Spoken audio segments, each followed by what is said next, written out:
why did you take her from my niece? Like, I don't understand. We definitely need strength. We need prayers. It's a big one. This is Deshai Stevenson, a 35-year-old Dallas business owner and mother who gave everything she had to the man she loved. On October 25, 2023, she was found shot dead on the side of a road next to a cemetery. But before we get there, let me take you back to where it all started, because there are at least 6 red flags in this story that could have saved her life.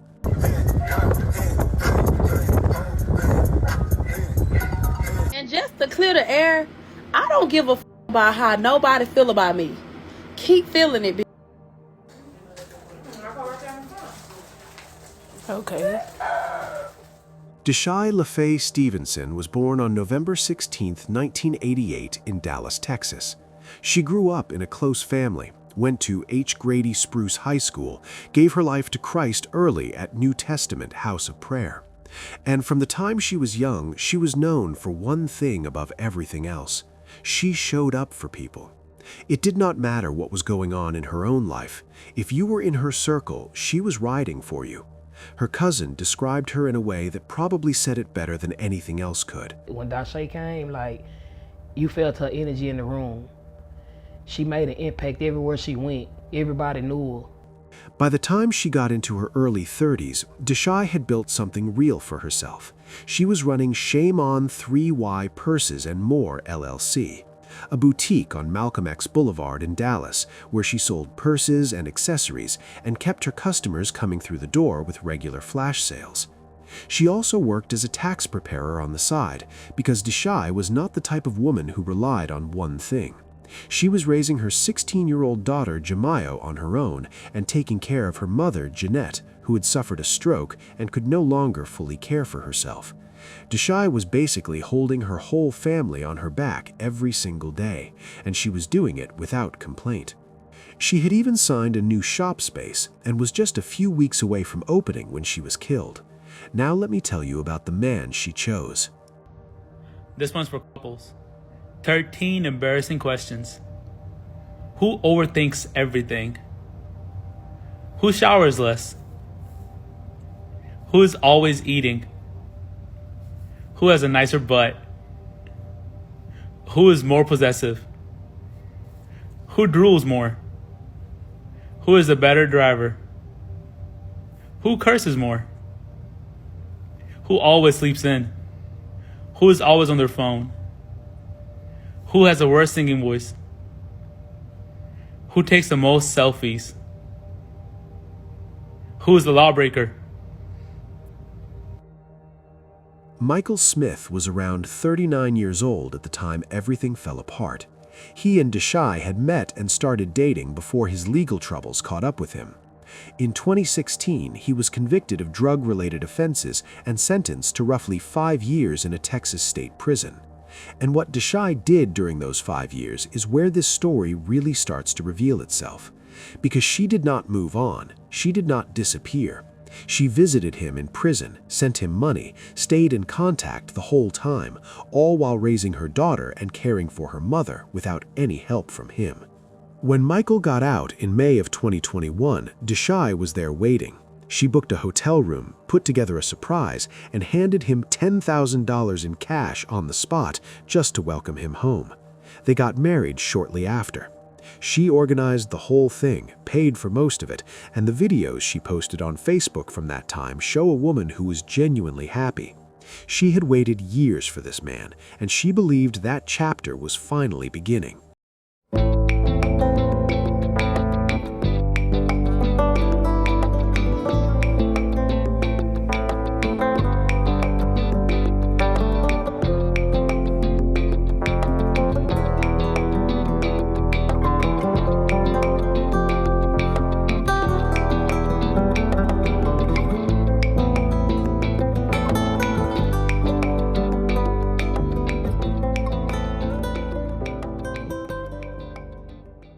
The first red flag was that after getting out of prison, Michael never got a job. Deshai, who was already doing too much, now became the only person paying for their household too.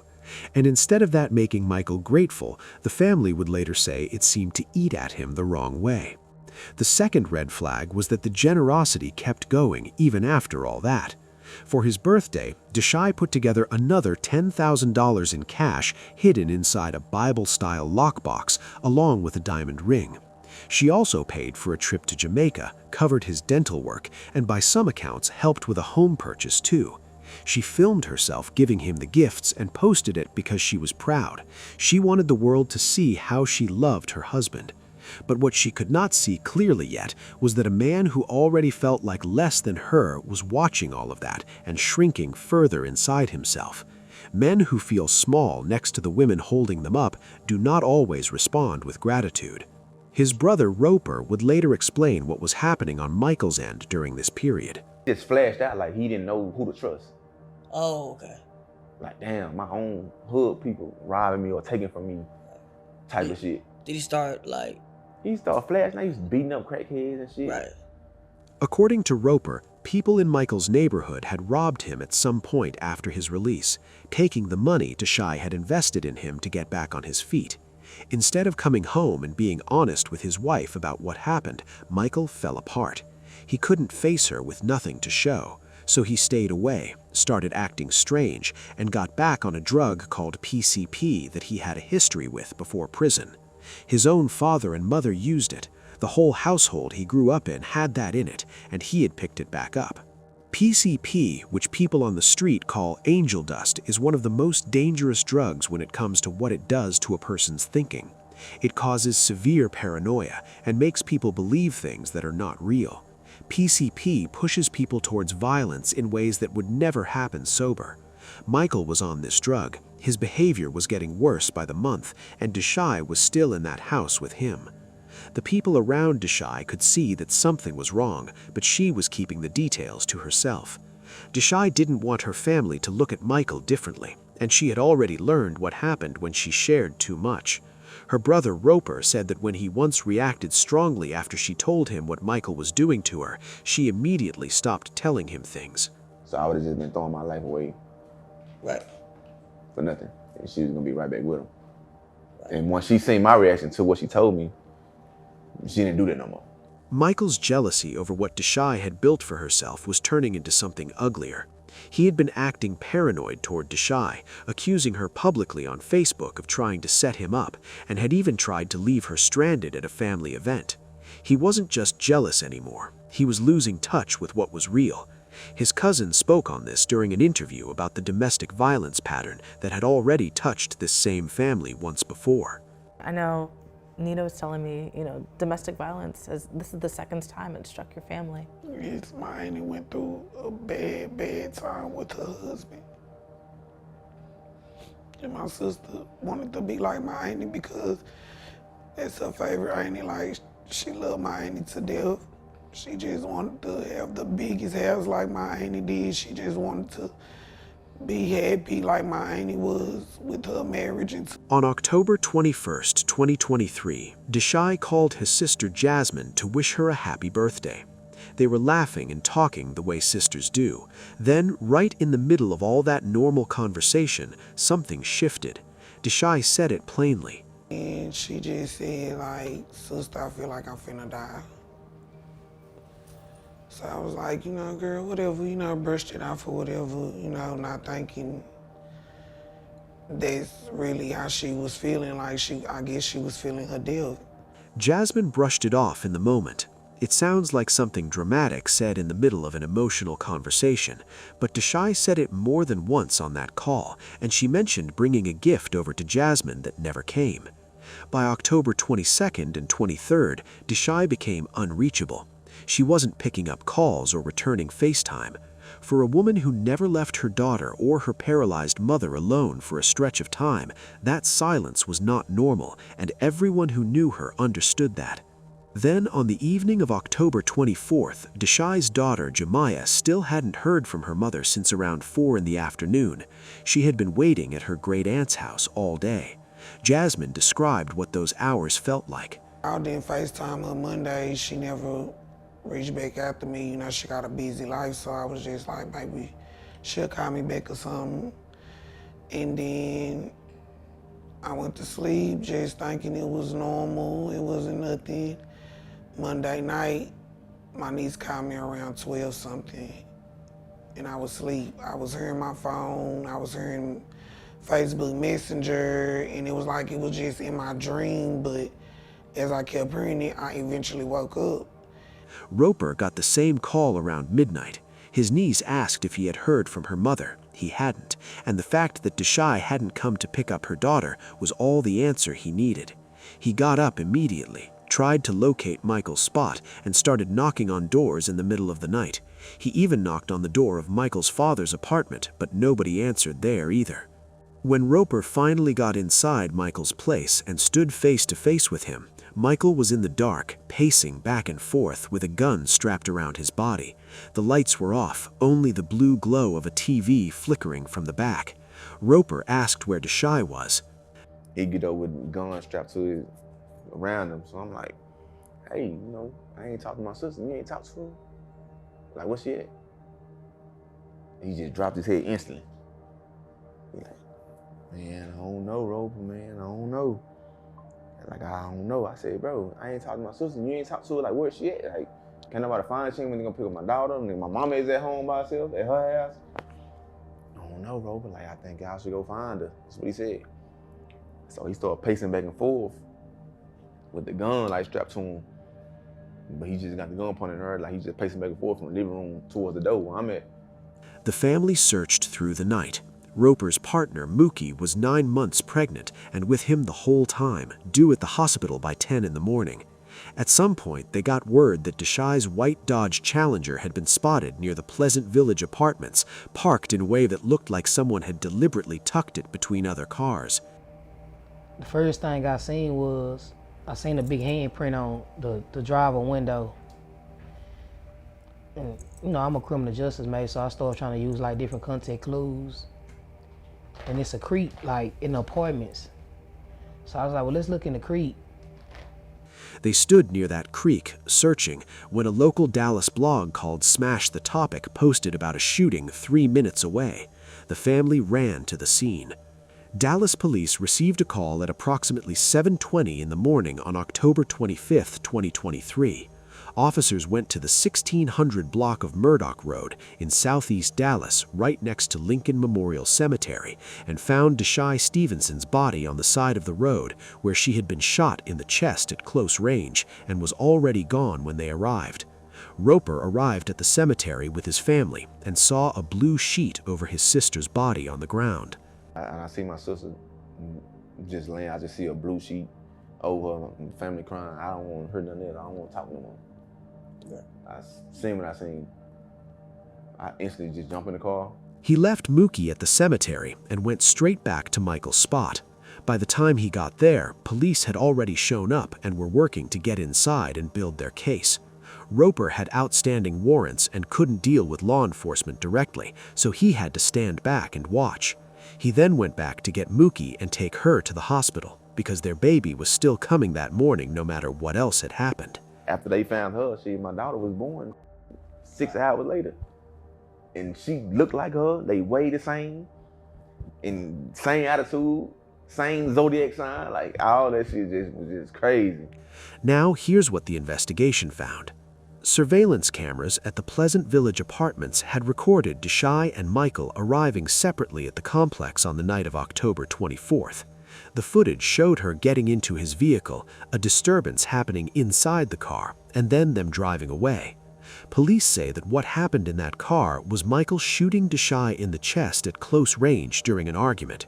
After shooting her, he drove roughly 3 minutes to Murdoch Road, pulled up near the cemetery, and put her body on the side of the road like she was nothing. When investigators went through his car later, they found blood on the front seat, a bullet casing, and one of Deshai's sandals in the trunk. The other sandal was still on her foot when they found her body. Michael told police he had been under the influence of PCP when the shooting happened. Investigators were not moved by that explanation at all.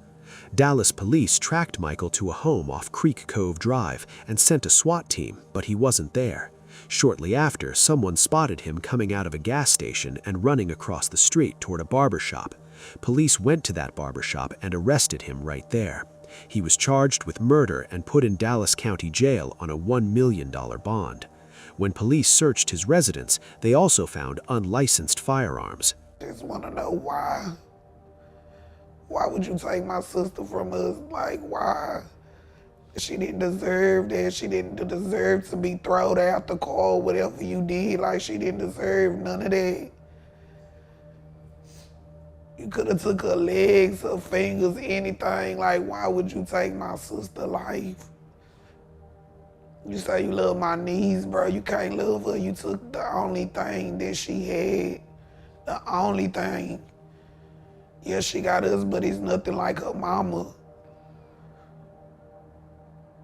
I just really want to ask him why. Hello. Are you ready today? What do they need? I'm good.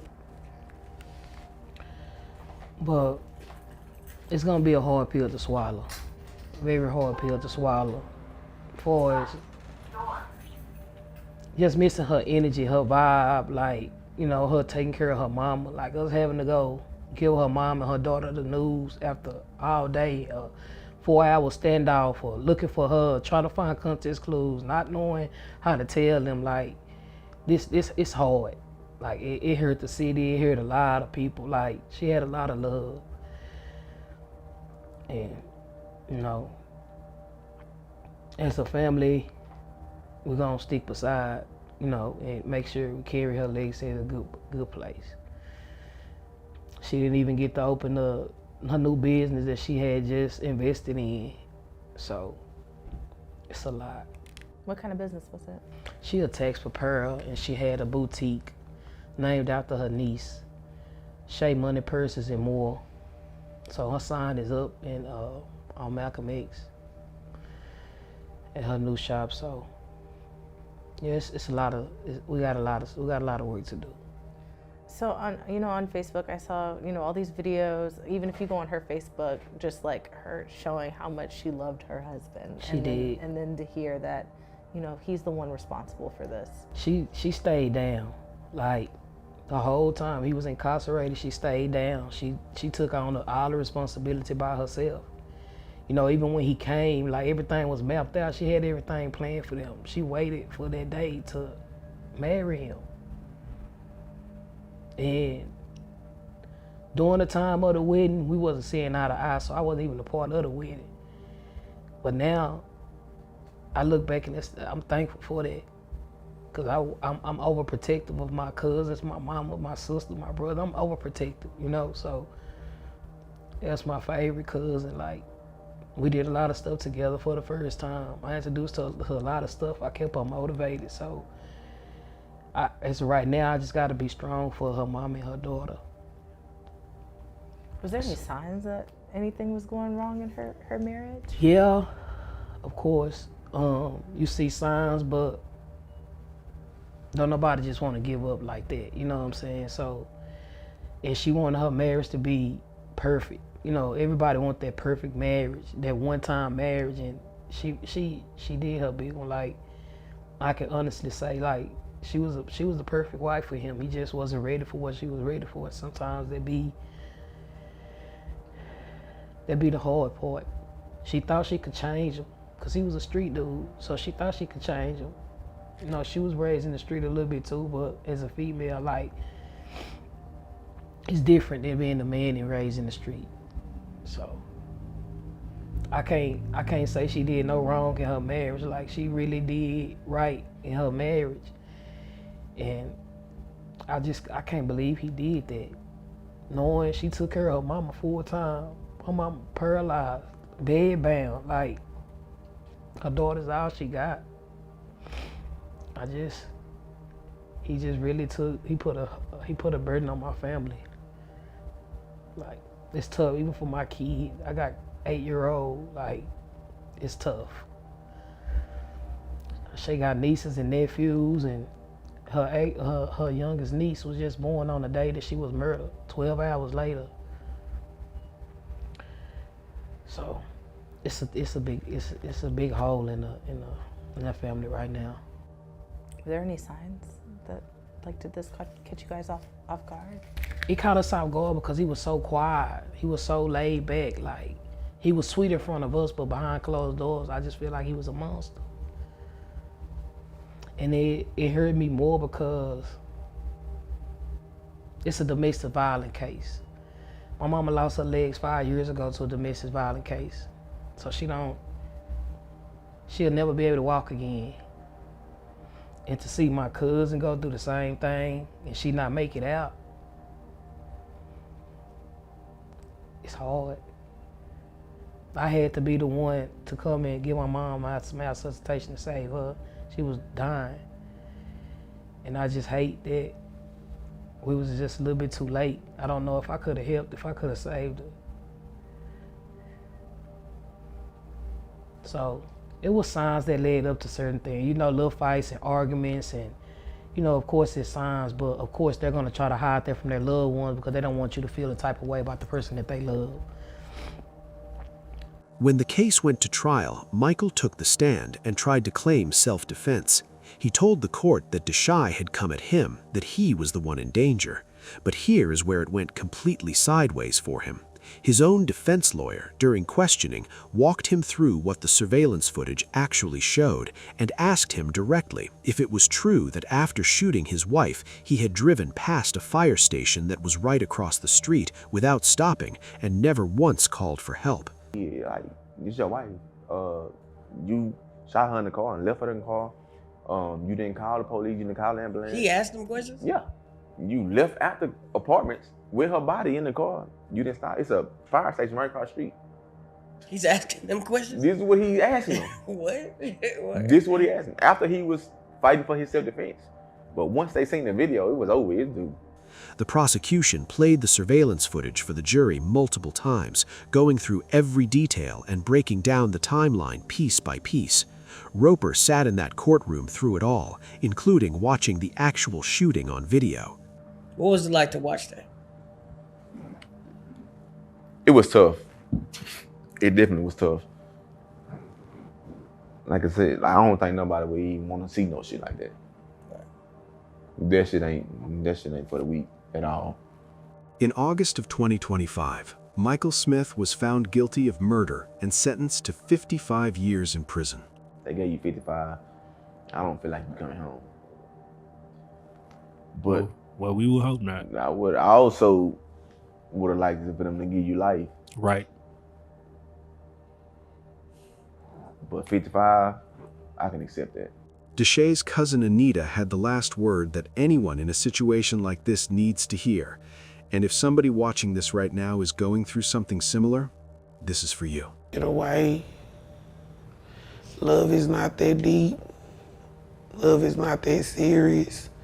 Especially if you have kids, just get away, get out of the situation. What do you think about this case? Do you think Deshai unconsciously enabled Michael with her overgiving and overcompensating? Let me know in the comments section. Also, click on one of the cards on your screen to see more videos like this. See you in the next one.